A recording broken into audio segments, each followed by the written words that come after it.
सद्गुरू श्री ब्रह्मचैतन्य महाराज गोंदवलेकर यांचं प्रवचन 19 जानेवारी। नाम व प्रारब्ध भोग। नामाचा संबंध प्रारब्धाशी कसा आहे असे पुष्कळ लोक विचारतात। हा प्रश्न एका दृष्टीने फार महत्त्वाचा आहे। बहुतेक लोक प्रारब्ध टळावे म्हणून नाम घेतात। देहाचे सुखदुःख हे माझेच सुखदुःख आहे, किंबहुना देह सुखी तर मी सुखी आणि देह दुःखी तर मी दुःखी, अशी सामान्य मनुष्याची अवस्था असते।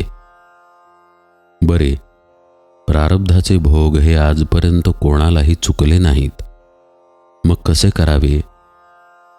इथे असे लक्षात ठेवावे की प्रारब्धाची गती फक्त देहापुरतीच असते, म्हणून ज्याची देहबुद्धी कमी झाली तो देहाच्या सुखदुःखाने सुखी वा दुःखी होत नाही।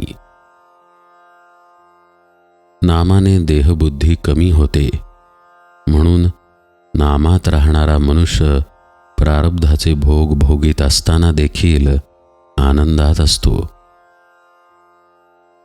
नामाच्या आनंदापुढे त्याला प्रारब्धाची किंमत राहत नाही।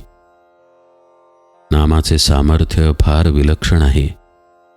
पूर्वी घडलेले अपराध नाम नाहीसे करते, वाया गेलेल्या माणसांना नाम तारते।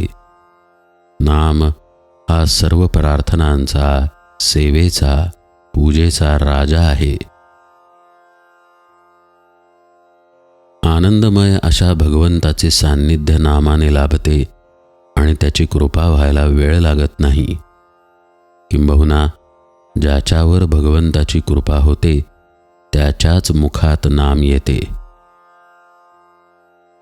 सर्व काळी, सर्व ठिकाणी, सर्व अवस्थांमध्ये कोणालाही करता येण्यासारखे नाम हेच एक साधन आहे। नामाला उपाधी अत्यंत कमी असल्याने निरुपाधिक भगवंताशी नाते जोडायला नामासारखे साधन नाही।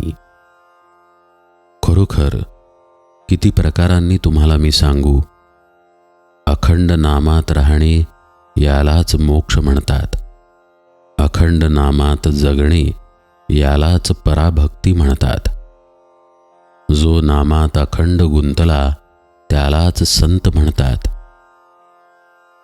नामात प्रेम येणे ही संतांची खरी खूणच आहे। तेव्हा माझे एवढे ऐका, नामाला कदापिही विसरू नका। प्रारब्धाच्या भोगांना न कंटाळता भगवंताने ज्या स्थितीत आपल्याला ठेवले असेल त्यामध्ये समाधान माना, पण केव्हाही त्याच्या नामाला विसरू नका। नामाने पापी माणसे पुण्यवान बनतात। देहबुद्धी कमी होणे हेच पुण्य होय आणि ते नामाने प्राप्त होते। नामाने कलीची सत्ता नाहीशी होते। वाईट किंवा विषयाच्या वासनेने बुद्धी भ्रष्ट करणे हेच कलीचे मुख्य लक्षण होय। त्याच्या मुळावर घाव घालण्याचे काम नाम घेतल्याने होते, म्हणून नामधारकाला कलीची बाधा नाही आणि प्रारब्धाची क्षिती नाही। नामाने पुण्य शरीर बनते। ज्याच्या अंतरात नाम असते तिथे भगवंताला यावे लागल्याने त्याच्या शरीरात सत्वगुणाची वाढ होते आणि तो पुण्यवान बनतो। देह प्रारब्धावर टाकून आणि आपण त्याहून निराळे राहून जे होईल त्यात आनंद मानावा। भोग प्रारब्धाने येतात असे म्हणण्यापेक्षा ते भगवंताच्या इच्छेने येतात असे म्हटले की समाधान मिळेल।